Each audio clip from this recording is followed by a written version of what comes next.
Students, today we are going to discuss the topic male reproductive system, chapter 3rd of class 12th biology. So what is the male reproductive system? The you can say the system which help in the reproduction in case of male. So this male reproductive system has different component, you can say different parts. First is known as the testes, second are the accessory ducts, third are the glands, and fourth is the external genitalia. So these two things, first is the testes and second that is the external genitalia. These two things we can just see because these testes that are present outside the abdominal cavity inside a round structure known as scrotum. And second is the external genitalia. This external genitalia is covered with a muscular organ known as penis. But except these structure like accessory ducts and glands, these are closely associated inside it. We can't see these structures. In case of male, you can say only the two structure, first is the scrotum, so inside the scrotum testes are there, and the external genitalia that is covered by a muscular structure known as penis. So firstly we have to discuss that what are the testes. So these testes are present inside a you can say a structure, and this structure is known as scrotum. It is present outside the abdominal cavity. Why it is present outside the abdominal cavity? Because sperm formation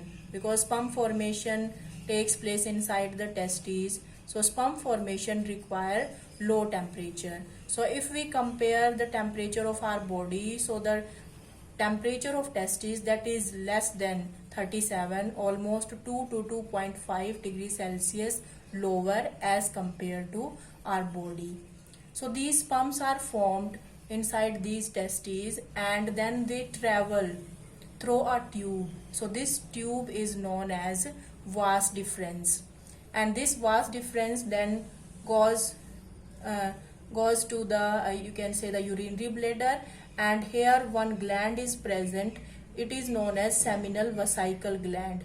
So this name is related to the semen, we can say. In case of the male, the secretion of the testes that is known as the semen, which have the sperm also. So this is the gland seminal vesicle, also the prostate gland and bulbourethral gland. So these glands also pour their secretion inside this you can say the duct, and this duct vas deferens, and then this vas deferens is known as the you can say the urethra.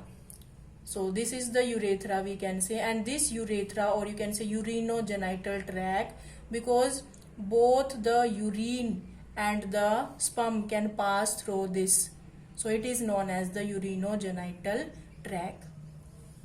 So now we have to discuss the accessory ducts and the glands, because these testes, these are only the primary sex organ of male reproductive system, and these others are known as the secondary you can say the sex organ. Why? Primary sex organ means the organ which help in the formation of the sperm, and the secondary means which help in the transport of the sperm. So actual formation of sperm that takes place inside the testes, and other are the secondary organs because they help in the transport of these sperms.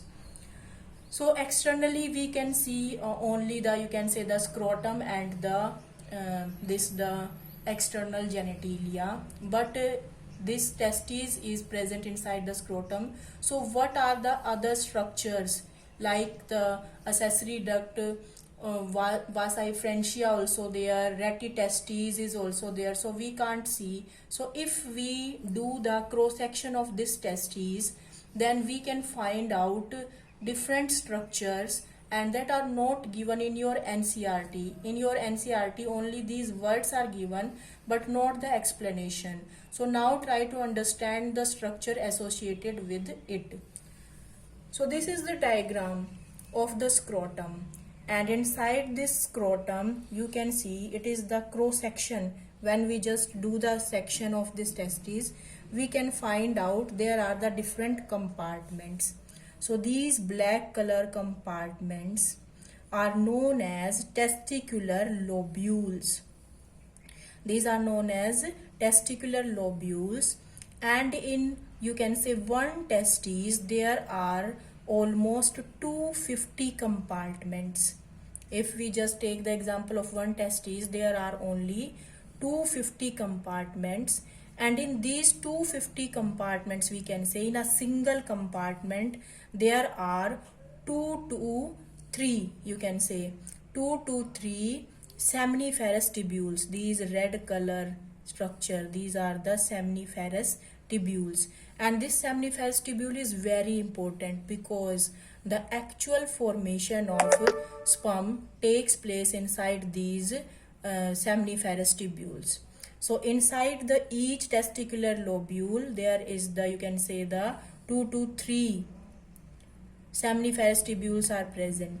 This question also come in your exam, that if the 250 compartment in one testis, then how many seminiferous tubule will be there in one? So in one there are the 3, so you can multiply it, and almost 750 seminiferous tubules are present in one testis.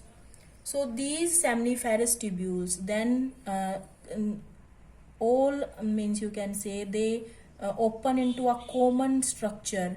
A group of structures are there, and this group of tubes we can say known as the rete testes, and these rete testes then open into a common duct known as vas efferentia. So these structure like the rete testes, vas efferentia, these are not visible. These are inside the, you can say, the scrotum, and vas efferentia also. Only we can just see the penis, or you can say inside it the urinogenital tract is there. So these structures are inside it, and these are very important. So we can say this vas efferentia open into a round structure that store the sperm for some time, known as epididymis. Then this epididymis open into vas deferens. From here you can observe this vas deferens is visible here. So all these structures, these are inside the testes. So this vas deferens then run, and it also open into the urinary bladder. So when it open into a urinary bladder, the seminal vesicle also open, and this, the common duct of this and the seminal vesicle is known as ejaculatory duct.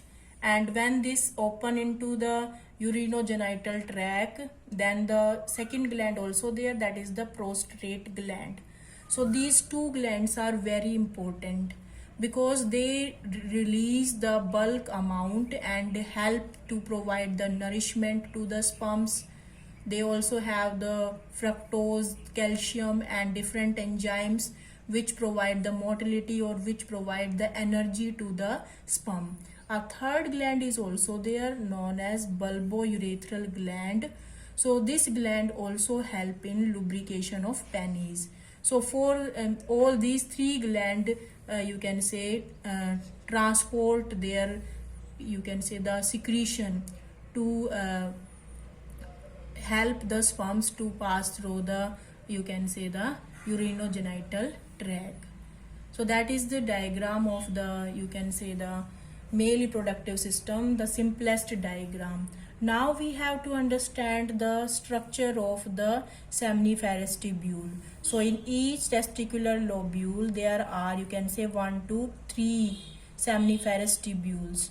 So when we do the cross section of the testes, then we can find out there are 2 to 3 seminiferous tubules, and inside these seminiferous tubules there are the some cells, and these cells are known as male germ cell. Male germ cell means, you can say, the spermatogonia, which help in the formation of sperms. These are also known as sperm mother cell. So firstly they divide mitotically to increase their number, and then they divide meiotically to give rise to sperm. Except these cells, there are some elongated cells are also present, and these cells are known as Sertoli cells. These cells provide the nourishment to the developing sperms. And outside the seminiferous tubules, there are the interstitial cells are also present, and inside it some blood vessels and a bunch of cells is present, and this bunch of cell is nothing but these are known as the Leydig cells. So these Leydig cells are very important because these cells secrete the androgen hormone, you can say, or you can andro word is related to male. So these cells secrete the hormone known as testosterone, and this testosterone also known as the male sex hormone because it controls the secondary sexual characters in case of male, and also the help in the sperm formation. So now we have to just revise this with the help of a flow chart. Hello students, now just revise that what we have done. So male reproductive system consists of the primary sex organ and the secondary sex organ. So primary sex organ, that is the testes, and these testes are present in pair and outside the abdominal cavity, inside the scrotum, we can say. Then the accessory ducts which help in the transport of the sperm. So first is the retitestes and the vas efferens, we can say, then vas deferens and epididymis. So these structures are, you can say, inside the testes and we can't see them. Then we can say the glands. The glands are also help to provide the nourishment to the developing sperm. So first is the seminal vesicle, second is prostate, and third is bulbourethral. So this seminal vesicle release its secretion inside the urinogenital tract by a duct known as ejaculatory duct, and the secretion of both these glands is known as seminal plasma, and this seminal plasma have high amount of calcium is there, fructose is also present, that provide the nourishment to the developing sperm. So this seminal plasma, when it have the sperm, when in this seminal plasma, when the sperms are also present, then this is known as semen. So the secretion of the male known as the semen having the sperms, and then you can say the urinogenital tract open into a structure which passes the sperm outside known as external genitalia, and this external genitalia is covered by a, you can say, a muscular organ, that muscular organ is known as penis. So that is about the male reproductive system in case of human being. Thank you.